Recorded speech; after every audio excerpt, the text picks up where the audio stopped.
2 days went by with no word from Lou at JDC, no friends to hang out with, nothing but sadness and guilt. This is until Saturday, when Jeff is woke up by his mother with a happy, sunshiny face. "Jeff, it's the day," she said as she opened up the curtains and let light flood into his room. What's today?" Jeff asked as he stirs awake. "Why, it's Billy's party." He was now fully awake. "Mom, you're joking, right? You don't expect me to go to some kid's party after..." There was a long pause. "Jeff, we both know what happened. I think this party could be the best thing that brightens up the past days. Now get dressed." Jeff's mother walked out of the room and downstairs to get ready herself. He fought himself to get up. He picked up a random t-shirt and a pair of jeans and went downstairs. He saw his mother and father all dressed up, his mother in a dress and his father in a suit. He thought, why would they wear such fancy clothes to a kid's party? "Son, is that all you're going to wear?" said Jeff's mom. "Better than wearing too much," he said. His mother pushed down the feeling to yell at him and hid it with a smile. "Now, Jeff, we may be overdressed, but this is how you go if you want to make an impression," said his father. Jeff grunted and went back up to his room. "I don't have any fancy clothes," he yelled downstairs. "Just pick something out," called his mother. He looked around in his closet to look for what he would call fancy dress. He found a pair of black dress pants he had for special occasions, and an undershirt. He couldn't find a shirt to go with it, though. He looked around and found only striped patterned pants, none of which go with dress pants. Finally, he found a white hoodie and put it on. "You're wearing that?" they both said. He looked at her watch. His mother looked at her watch.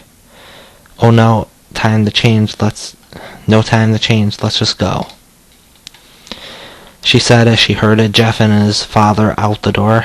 They crossed the street over to Barbara and Billy's house. They knocked on the door, and at it appeared Barbara, just like his parents, way too overdressed. As they walked inside, all Jeff could see were adults, no kids. The kids are out in the park or in the yard, Jeff. How about you go and meet them?" said Barbara. Jeff walked outside to a yard full of kids. They were running around in weird cowboy costumes and shooting each other with plastic guns. He might as well be standing in a Toys R Us. Suddenly, a kid came up to him and handed him a toy gun and hat. "Hey, wanna play?" he said. "Ah, no, kid, I'm way too old for this stuff." The kid looked at him with that weird puppy dog face. "Please," said the kid. "Fine," said Jeff. He put on the hat and started to pretend to shoot at the kids. At first, he thought it was totally ridiculous, but then he started to actually have fun. It might not have been super cool, but it was the first time he had done anything that took his mind off Lou, so he played with the kids for a while, at least until he heard a noise, a weird rolling noise. Then it hit him. Randy, Troy, and Keith all jumped over the fence on their skateboards. Jeff dropped the fake gun and ripped off the hat. Randy looked at Jeff with a burning hatred. "Hello, Jeff, is it?" he said. "We have some unfinished business." Jeff saw his bruised nose. "I think we're even. I think I beat the crap out of you, and you got my brother sent to JDC. Randy got an angry look in his eyes. "Oh no, I don't go for even. I go for winning. You may have kicked our asses that one day, but not today." As he said that, Randy rushed at Jeff. They both fell to the ground. Randy punched Jeff in the nose, and Jeff grabbed him by the ears and headbutted him. Jeff pushed Randy off of him, and both rose to their feet. Kids were running, and parents were running out of the house. Troy and Keith pulled guns out of their pockets. "No one interrupts or guts fly," they said. Randy pulled a knife on Jeff and stabbed it into his shoulder. Jeff screamed and fell to his knees. Randy started kicking him in the face. After 3 kicks, Jeff grabbed his foot and twisted it, causing Randy to fall to the ground. Jeff stood up and walked towards the back door. Troy grabbed him. "Need some help?" He picks Jeff up by the back of the collar and throws him through the patio door. As Jeff tries to stand, he is kicked down to the ground. Randy repeatedly starts kicking Jeff until he starts to cough up blood. "Come on, Jeff, fight me." He picks Jeff up and throws him into the kitchen. Randy sees a bottle of vodka on the counter and smashes the glass over Jeff's head. "Fight!" He throws Jeff back into the living room. "Come on, Jeff, look at me." Jeff glances up, his face riddled with blood. "I was the one who got your brother sent to JDC. Now you're gonna just sit there and let him rot in there for a whole year? You should be ashamed." Jeff starts to get up. "Oh, finally, you stand and fight." Jeff is now to his feet, blood and vodka on his face. Once again he gets that strange feeling, the one in which he hasn't felt for a while. "Finally he gets up," says Randy as he runs at Jeff. That's when it happens. Something inside Jeff snaps. His psyche is destroyed. All rational thinking is gone. All he can do is kill. He grabs Randy and pile drives him to the ground. He gets on top of him and punches him straight in the heart. The punch causes Randy's heart to stop as Randy gasps for breath. Jeff hammers down on him, punch after punch after punch. Blood gushes from Randy's body until he takes one final breath and dies. Everyone is looking at Jeff now, the parents, the crying kids, even Troy and Keith. Even though they easily break their gaze and point their guns at Jeff. Jeff sees the guns trained on him and runs for the stairs. As he runs, Troy and Keith let out fire on him, each shot missing. Jeff runs up the stairs. He hears Troy and Keith follow up behind. As they empty out their final rounds of bullets, Jeff ducks into the bathroom. He grabs the towel rack and rips it off the wall. Troy and Keith race in, knives ready. Troy swings his knife at Jeff, who backs away and bangs the towel rack into Troy's face. Troy goes down hard, and all that's left is Keith. He is more agile than Troy, though, and ducks when Jeff swings the towel rack. He dropped the knife and grabbed Jeff by the neck. He pushed him into the wall. A bottle of bleach fell down on top of him from the top shelf. It burnt both of them, and they both began to scream. Jeff wiped his eyes as best as he could. He pulls back the towel rack and swings it straight into Keith's head. As he lays there, bleeding to death, he let out an ominous smile. "What's so funny?" Jeff asked. Keith pulled out a lighter and switched it on. "What's funny," he said, "is that you're covered in bleach and alcohol." Jeff's eyes widened as Keith threw the lighter at him. As soon as the flame makes contact with him, the flames ignite the alcohol in the vodka. While the alcohol burned him, the bleach burned his skin, bleached his skin. Jeff let out a terrible scream as he caught on fire. He tried to roll out the fire, but it was no use. The alcohol had made him a walking inferno. He ran down the stairs and fell down the stairs. Everybody started screaming now, as they saw Jeff, now a man on fire, drop to the ground nearly dead. The last thing Jeff saw was his mother and the other parents trying to extinguish the flames. That's when he passed out. When Jeff woke up, he had a cast around his face. He couldn't see anything. But he felt a cast on his shoulder and stitches all over his body. He tried to stand up, but he realized that there was some tube in his arm. And when he tried to get it up, it fell out and a nurse rushed in. "I don't think you can get out of bed just yet," she says, as she put him back in his bed and reinserted the tube. Jeff sat there with no vision, no idea of what his surroundings were. Finally, after hours passed, he heard his mother. "Honey, are you okay?" she asked. Jeff couldn't answer, though. His face was covered, and he was unable to speak. "Oh, honey, I have some great news. After all the witnesses told the police that Randy confessed of trying to attack you, they decided to let Lou go." This made Jeff almost bolt up, stopping halfway, remembering the tube coming out of his arm. He'll be out by tomorrow, and then you two will be able to be together again.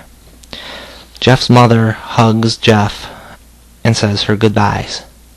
The next couple of weeks were those where Jeff was visited by his family. Then came the day when his bandages were to be removed. His family were all there to see it. What he looked like. As the doctors unwrapped the bandages from Jeff's face, everyone was on the edge of their seat. They waited until the last bandage holding the cover over his face was almost removed. "Let's hope for the best," says the doctor. He quickly pulls the cloth, letting the rest fall from Jeff's face. Jeff's mother screams at the sight of his face. Lou and Jeff's dad were awestruck at his face. What's happened to my face?" Jeff said. He rushed out of his bed and ran to the bathroom. He looked in the mirror and saw the cause of the distress. His face. It's horrible. His lips were burnt to a deep shade of red. His face was turned into a pure white color, and his hair was singed from brown to black. He slowly put his hand over his face. It had a sort of leathery feel to it now. He looked back at his family, then back to the mirror. "Jeff," said Lou, "it's not that bad." "Not that bad?" Jeff said. "It's perfect." His family were equally surprised. Jeff started laughing uncontrollably. His parents noticed that his left eye and hand were twitching. Jeff, are you okay?" "Okay? I could have never felt more happier." "Look at me. This face goes perfectly with me." He couldn't stop laughing. He stroked his face, feeling it, looking at it in the mirror. "What caused this?" "Well, you may recall that when Jeff was fighting Randy, something in his mind, his sanity, snapped. Now he was left as a crazy killing machine. That is, his parents didn't know." "Doctor," said Jeff's mom, "is my son all right, in the head?" "Oh yes, this behavior is typical for patients that have taken very large amounts of painkillers. If his behavior doesn't change in a few weeks, bring him back here and we'll give him a psychological test." "Oh, okay, thank you, doctor." Jeff's mother went over to Jeff. "Jeff, sweetie, it's time to go." Jeff looked away from the mirror. His face still formed into a crazy smile. "'Kay, Mommy." His mother took him by the shoulder and took him to get his clothes. "This is what came in," said the lady at the desk. Jeff's mom looked down to see the black dress pants and white hoodie her son wore.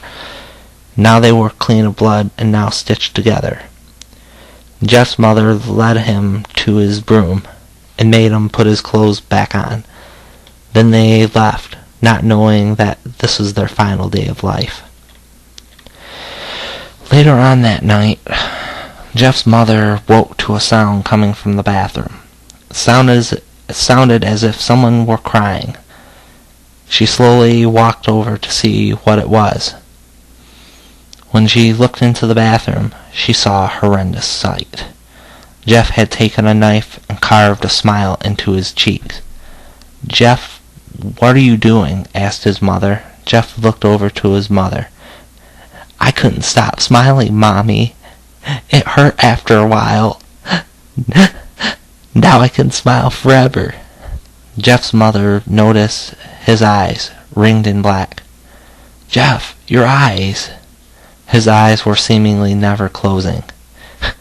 "I couldn't see my face. I just got tired and my eyes started to close. I burned out the eyelids so I could forever see myself, my new face." Jeff's mother slowly started to back away, seeing that her son was going insane. "What's wrong, Mommy? Aren't I beautiful?" "Yes, son," she said. "Yes, you are. Let me go get Daddy so he can see your face." She ran into the room and shook Jeff's dad from his sleeve. "Honey, get the gun, She stopped as she saw Jeff in the doorway holding a knife. "Mommy, you lied." That's the last thing they hear as Jeff rushes them with the knife, gutting both of them. His brother Lou woke up, startled by the noise. He didn't hear anything else, so he just shut his eyes and tried to go back to sleep. As he was on the border of slumber, he got the strangest feeling that someone was watching him. He looked up before Jeff's hand covered his mouth. He slowly raised the knife, ready to plunge it into Lou. Lou thrashed here and there, trying to escape Jeff's grip. "Shh," Jeff said. "Just go to sleep." Well, hope you guys enjoyed that story. Go ahead and leave a like or subscribe to my channel. I should have more stories like this in the next couple of days. I do not claim any credit from this story. I read it from creepypasta.com, so go ahead and leave a like on the description below, and you guys have a good night.